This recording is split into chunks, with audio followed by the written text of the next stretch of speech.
guys, they are not from the Aussie bush or Africa, are they? What are these guys? These guys are eclectus, and eclectus are tropical birds. They come from Indonesia and various islands around Indonesia. This little one here comes from an island called Halmahera because she's an Osprey, and he is an aramensis and he comes from the island of Aru. Now we have only a few of these in Australia.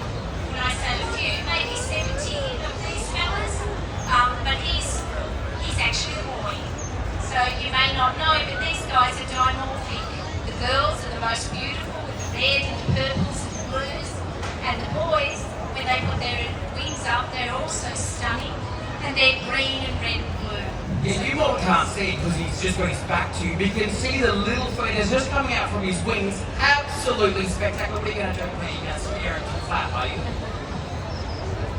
It's pretty unlikely You're to putting your flap. fingers in there. Is that dangerous? Oh, absolutely. Look at him fingering the blood. Johnny Bird. I don't know if you should do that.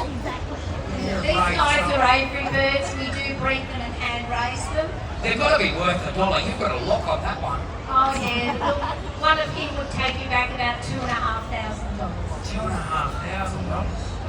So they're fairly expensive Oh, birds. there he is. Can you see that plumage underneath? So dimorphic, of course, we know in our Australian birds, the pretty one is always the boy and the girl boring because she's on the nest. Well, not always. Not always. No, Mama Dave, because we've got eclectus in Cape York in Australia. And actually we've got the biggest in the world. I didn't know we had a name for eclectus. We do indeed. They're very Does everyone know this? Do you all know this?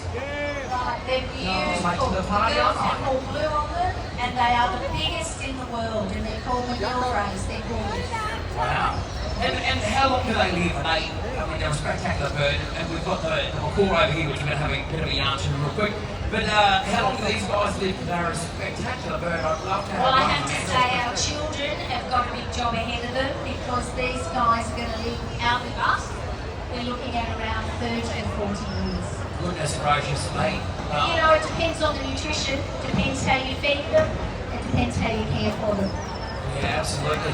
And of course we know Matt, he's 16 generations.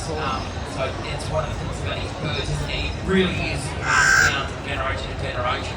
I think it'll be our daughter, our boys not too interested in the birds, but our daughter will carry on. Same as me and your son have got a thing in common there.